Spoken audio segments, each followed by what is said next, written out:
Here's the thing, Foxtrot. The way you know that my podcasts are raw as fuck, but even I've sort of mellowed a little bit over the years. And listen, in contrast to everyone else, obviously I'm wild and I'm still like a motherfucker, but compared to my old days, is because I used to even, anytime anyone brought up that famous thing of like the gap between the West and the East, my joke was, you've missed a letter, it's a gape. And we just leave it at that. We just leave it at that. The visual picture's made. You don't need anything else more to be said. All I'm saying is, Bjergsen was going back to NA every time like fucking wide fucking whippo, wasn't he? He was just walking back, oh, bloody hell, oh, not again. Tell you what, this time let's try not qualifying. Anyway, let's move it on. Just a random detail. I also think it would just be hilarious because if you know, right, Flandre as a player back in the day in the LPL, it was probably a bit underrated by Westerners because his team never made it to Worlds. So they didn't know he was like one of the best top laners, but he was on like questionable teams or borderline good teams. It would also just be hilarious to see every idiot probably tell me like now he's like the greatest top laner ever when he wins at the end of his fucking career and he's not even close to the best player on his team. Because that's just the way it is in League of Legends. All the narratives have to be crafted to specifically target me and trigger me for some reason, except for that whole thing where Reckless always fucks up worlds and cries. That's like the universe throwing me a bone after it fucks me over all the time. It's like, okay, I'll take that. Do the fucking trade meme. Actually, you look like you could be the trade meme, Foxtrot. Like, I offer you TSM must win a bunch. Okay, don't really think I like this trade, but Reckless will cry 3 times and put, you know what? Now you look at it, yeah, that weighs up pretty good, actually. I'll take that deal. I'll take that trade. Just wine. And I'm like, this doesn't work. That's not how everything. That's not how this is works. The best part. This was the third day. The second day, I take Jason to a friendly game between like a Serbian club and a Russian club. It's one of the 2 biggest clubs. It's called Red Star, right? Like they played in the Champions League this year, so I'm gonna really make this short. So Jason like buys a couple of souvenirs at the shop. He buys like 2 T-shirts, like 2 hoodies or something. So we go the next day to this restaurant. It's a super nice restaurant, like in a nice part of town, and he comes in this hoodie, which is like the hoodie of the ultras, like of the hooligan. So he looks like a hooligan, basically. Yeah, so he's like coming in, and it's the wrong part of the city to wear it in, right? To be fair, Jason, if you haven't spoken, you are also a guy who's got a shaven head and like stubble. Like you look like a hooligan, dude. So this is the best part. It's in the wrong part. If it was in the right part of the city, it would be fine, right? But he's the classier area. What are you doing? It's not just the classier area; it's the area where the other club has their fans. I see, right? Okay. So I'm like, Jason, what are you doing? Take this hoodie off, like, and he's like taking it off, and of course beneath he has the T-shirt from the same club, and I'm like, all right, I give. That reminds me of this time I took Jason. Let's just hope for the best. Let's just hope for the best. That reminds me of this time I took Jason to this basketball game in Alabama, and I was like, "We take that hood off, Jason," because he had this hoodie on, you see, of the rival team. So that night, whatever. That went close enough to the line, but I kept it back by the numbers episode. We already told the story of Jason. I'll quickly go through it anyway for you because we're going to get more stories. This is a really quick version, right? Since we always used to make Jason do the rundown of like the rounds that he was highlighting, we always used to say, because he looks like Professor X, like go and get in Cerebro then. And as we retold the story already, there was one time where Jason tried to jump the gun on us saying that by just saying, right, guess it's time for me to get into this wheelchair then. And then we were just looking at him like, what the fuck?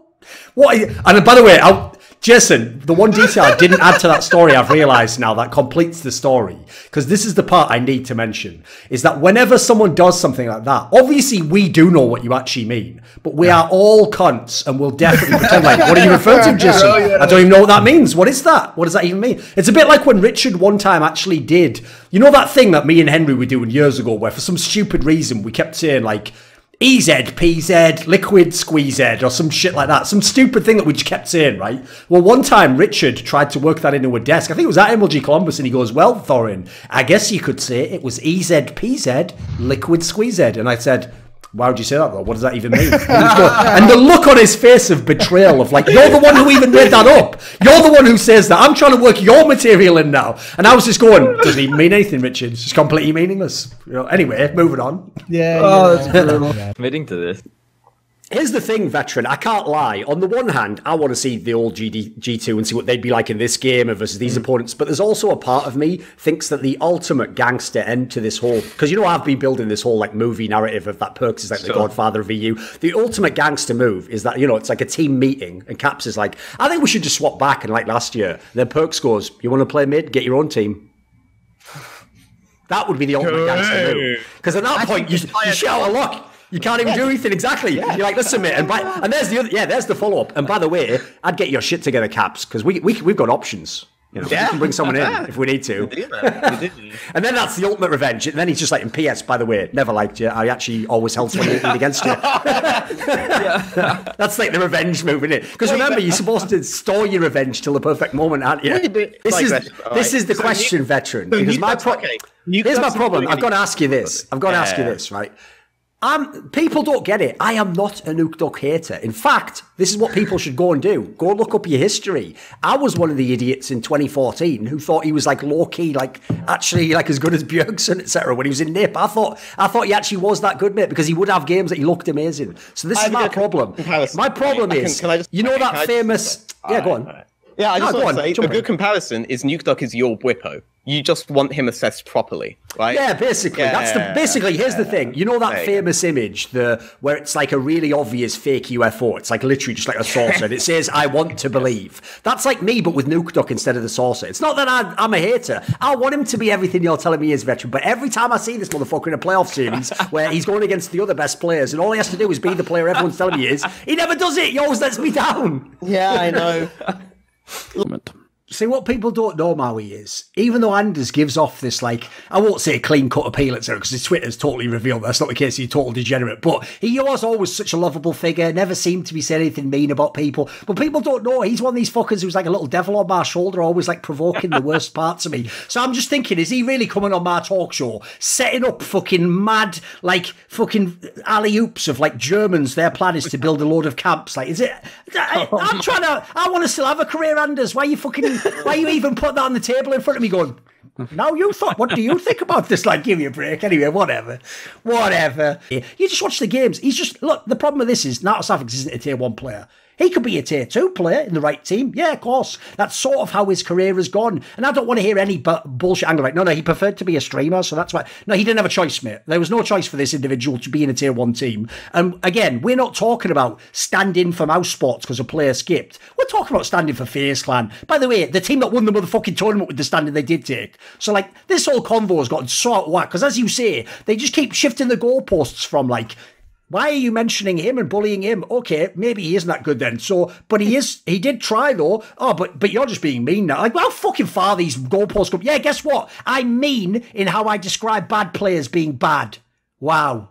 Guess what? If you can't handle that, I don't think this is a sport for you, mate. Go watch fucking Crochet or something. Everything's great. Who fucking... there's probably even some guy like Roy Keane that's wrecking everyone. This cross-knit script. You couldn't fucking... Yeah, I bet it's incredible. I should go into Crochet. Maybe that's the future for me. I figured it out now. That's actually where I need to pivot my brand. I think it makes a lot more sense if you just go back and watch the video that Jack did with MCE and you envision MCE with a gun to his head. Oh, mate, that vibe is so uncomfortable in that video. Because as you say, one, this guy, remember, he was on our show. Like, here's the thing. He's clearly a very smart guy. And I can see why people praise him. But he's not a person who's super comfortable on camera. You can see that. And then secondly, he is sat there with his boss in his brand new job. And it has that vibe, like you say, Gio, of like... there's a teleprompter. Off camera, there's an AK and there's a basically holding up a card and they're like...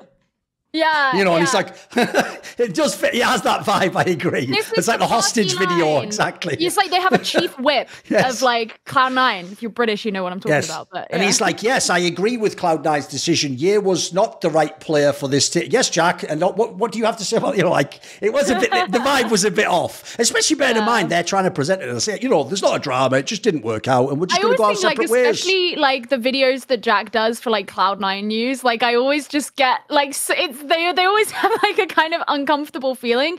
He's decent on camera, but I'm always like, ooh, if like anytime an executive is like talking directly to the camera to try, I just feel like it's never a good look.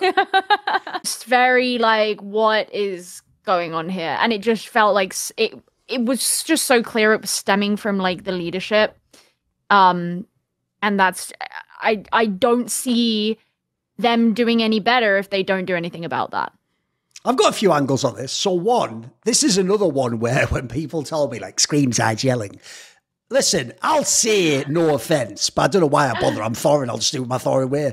If you had the dictionary in Counter-Strike and you looked up the term, the famous phrase, all aim, no brain, there'd be a picture of Scream next to it. The only thing he's famous for is having bonkers fucking aim. That's the whole thing he does, and that he was the king at. So the idea, one, you're going to do the role where that's going to take away from that is already like, please. And then two, prove it to me, mate. I mean, I'm not going to be rude like fucking that Floyd. If you remember when 50 Cent did that like ALS challenge when he was like, Floyd Mayweather, fuck the ALS challenge. If you could just read like a page of a children's book, I'll give you $5 million or whatever. I'm not going to go that far, but like, I just don't believe he's going to be a great in-game leader in Attack FPS. The Beatles said they get by with a little help from their friends, but I get by with a little help from my Patreon community. And this video was kindly supported by Matt Pugnaccio Racula, Ahmed Haju, Bot Pounder 420, Toucan, Animosity, Tobias Bernasconi, Jensen Gore, Tosh, and a special thanks always goes out to my main man, Jerky's Minion.